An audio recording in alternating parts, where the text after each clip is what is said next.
4 basic techniques in using a firearm, particularly a handgun, today on Powerhouse Tactical.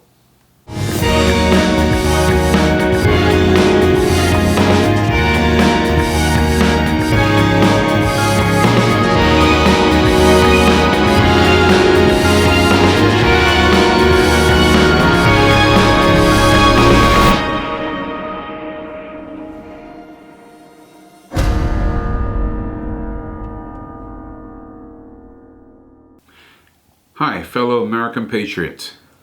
In today's video, we'll be talking about 4 basic techniques that you need to know and practice when you're getting to use a handgun. So let's start off with the first thing. Grip. Grip is actually very important. It's your first line of defense against recoil. And recoil is what makes the gun fling back when you fire a weapon. So grip, you take your hand and you're gonna see that line in the middle of your palm, and that's gonna be just about where the back of your grip will be lining up with. Depending on the size of your hand or size of the gun, that's gonna vary a little bit, but that would be a good rule of thumb to start.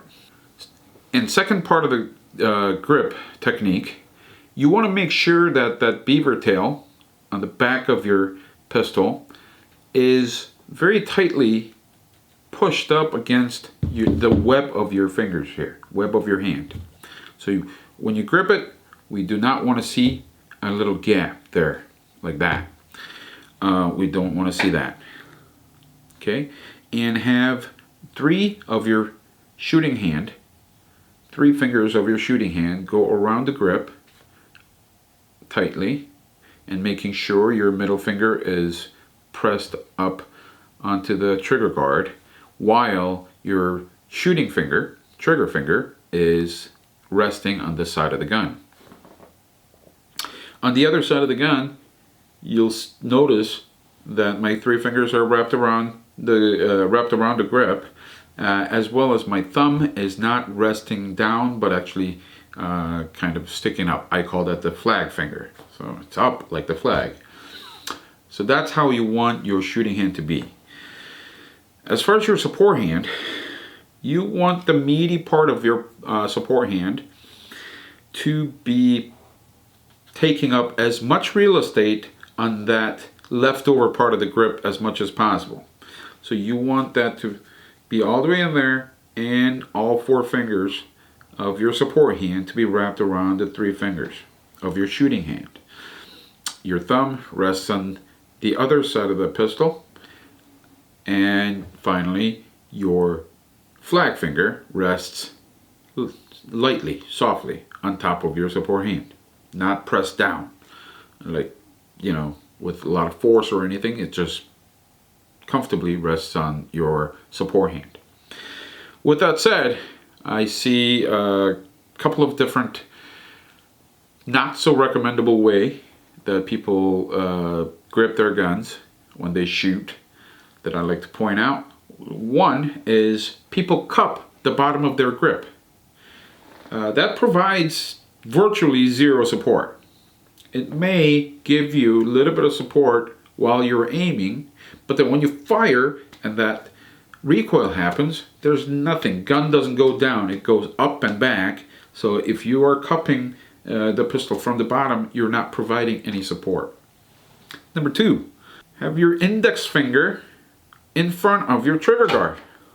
Again, it does provide some support because gun wants to go up, and your index finger of your support hand is keeping that gun down. That's a logical thought process there. However, when you try to do that, your hand comes off of that grip in order to keep your index finger on the trigger guard. Therefore, you're actually sacrificing having as much of your hand on that grip as possible. You're giving that up. So you're giving up providing stability on the grip itself trying to get that index finger wrapped around the trigger guard. So you're giving up 10 to gain maybe 2 or 3. So it's kind of counterintuitive. You feel like having it on there really is going to help, but it doesn't, because you're giving up. You're creating a huge gap between the grip and your support hand by doing so. So those are a couple of things that I don't recommend people do. A couple things I want to point out in a proper grip is, if you look at the support hand, the angle of the support hand, your forearm and your thumb and this whole part is just one straight line instead of that way. I know this is more natural for human beings to hold out their hand. However, in shooting, you want to tilt that forward and make sure that it creates a straight line, because it is much more difficult to push it that way. And if you push it, then your entire arm and your shoulder, and in fact your center mass, is absorbing a lot of that recoil while holding it like this, and I'm pushing against it this way. My wrist will be doing like 90% of the work. Your wrist becomes tired. When you're tired, you're not having fun shooting anymore. Hence, less practice. So this creates a lot more stability and support and recoil management. A couple things you can do to check if you're gripping your gun the correct way. Like I said, straight line. Number 2, when you look from the top, of the gun, you want your shooting finger, the trigger finger, and the support thumb on the support hand to be extended out about the same distance. Okay, not one finger sticking out more than the other. That's going to show you that you got the straight line going. Number 2, when you look from the bottom of the gun or back of the gun, you want to make sure that your support hand is touching your grip as much as possible, taking up as much real estate as possible on that grip. So next thing, very important, there are sights on the gun, front sight and rear sight. It's there for a reason. It's very important. So we say things like equal height, equal light, meaning the rear sight usually has 2 prongs sticking up, and then front sight will have 1. So you want that rear sight and front sight to be lined up, same height, right? All like that. And then equal light means the space between those 2 prongs and the front sight, the 2 spaces that you're going to see should be same. So equal height, light coming through those spaces, so equal light. So equal height and equal light. So centered this way and also centered this way, vertically as well as horizontally. So equal light, equal light. You want to remember that. Number 2, when you're using the sight, aiming at something, especially when you're in a high stress, adrenaline pumping type of situation, your eyes are going to force you to focus on your target rather than your sights. That is going to be almost impossible to try to focus on those sights. But of course, practice makes perfect. Muscle memory, that's where the muscle memory comes in. So rear sight obviously is the closest to your eyes. So again, if it's not the target, then your eye is going to want to focus on the rear sight. Not the case. We want to focus on the front sight.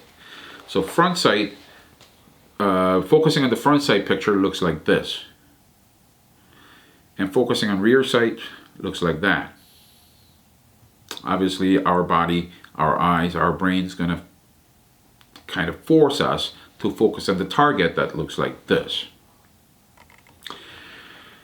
The picture you want to see is this, where you're focusing on the front sight and your rear sight is slightly blurred and your target is the blurriest picture of the 3. As long as you can kind of see it's there and you're focusing on the front sight, making sure front sight looks the clearest, that will be the most accurate way of firing your weapon. In future videos, we can talk about using your sights as a secondary tool. Some people call it like a flash sight picture, or there are methods of shooting such as point shooting, where you're not using your sights at all. But for today's purposes, since it's handgun basics, we will be using sights and use it in a correct way. So sights, that's how you use sights of your handgun correctly. All right, next one is trigger. Not too many people think about trigger as a way to shoot accurately. But trigger work is very important in shooting accurately. Not only the first shot, but also follow-up shot, all the subsequent shots that you're going to fire to be accurate, stable, and quick. So it's a little bit difficult to show you with the trigger guard and all. So I'm going to be using this USB stick to show you the trigger work. So it's about the right width as normal triggers. So when you're looking at where your finger is placed on that trigger, you want that to be in the center of the pad of your trigger, of your finger. So you can put in a little bit too little, or you can put it in a little bit too much. Those will determine the pull or push of your firing. So if you're right-handed like me and you're firing and you're working your sights correctly, you got the proper grip, you got the proper stance and everything like that, but you keep on pushing to the left on your target, then try putting in a little bit more finger into the trigger guard. That's going to pull the muzzle to the right a little bit when you fire. So which may most likely will bring back that left-leaning holes back to the center. Again, on the other side, if you're pulling to the right every time you fire, try putting in a little bit less finger into the trigger. That could very well help you get back to the center. So, and depending on the size of your hand, size of the gun, trigger placement, you're going to have to kind of go back and forth and try different things out to find your sweet spot. But as a rule of thumb, you want that trigger to be in the center of that most meaty pad of your finger. Not in the crease, not in the tip, but in the center. Finally, number 4 of the 4 basic techniques of firing a handgun, whether at ranges or whatever, is the way you stand. We call it the stance. Long time ago, people used to shoot handguns only by nobles. So most peasants and foot soldiers in wars all had either rifles or bows and arrows and things like that. Pistols were exclusively a very wealthy nobleman type of weapon. So they were too proud to be all in their tactical and everything like that. So they would stand up straight, have one hand on their waist, and then they would hold out the pistol and fire. Which is why actually we still shoot guns that way in the Olympics, right? We stand this way and we extend a shooting hand, and we shoot one-handed, and we fire. So that's the classic way of firing pistols. Now, in the 50s and 60s, a gentleman, competition shooter, phenomenal shooter, very accurate, very fast, Mr. Weaver had developed a new way of firing. He felt that the most accurate way of firing a firearm is the way you would fire a rifle, which is this way. If you do it that way, it seems to be most accurate, and your eye is closest to the sights, and you can shoot very well with that. And he's had a lot of successes with it. In fact, it was so successful that most of the law enforcement and most of the law enforcement agencies adopted Weaver's stance, and they actually named it after him. However, shooting things in a Weaver stance mode is all great if the target isn't moving. And if you're not moving, stationary shooter, shooting a stationary target, weaver stance, there's nothing better. However, law enforcement agencies, concealed carriers who carry to defend themselves, these are the cases where targets move, shooters move. We have to be on the move, and targets will never stay still.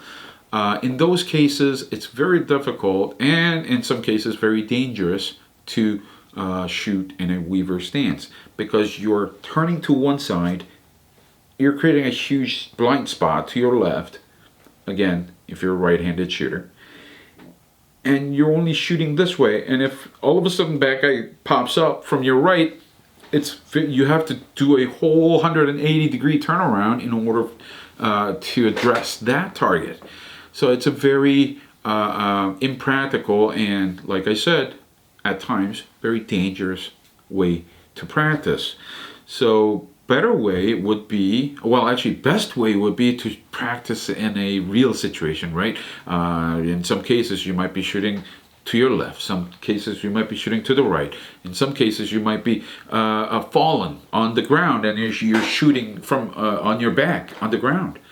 But that's not practical. We can't go to the range and ask the range officer to let us shoot on our backs. Obviously that's not going to work. So next best thing, the second best thing to do is to shoot at a most natural and neutral stance. Neutral stance meaning it is adaptable. You can practice this one neutral way that can be adapted into different positions. So neutral stance would be also called isosceles stance, because if you look from the top, it looks like an isosceles triangle.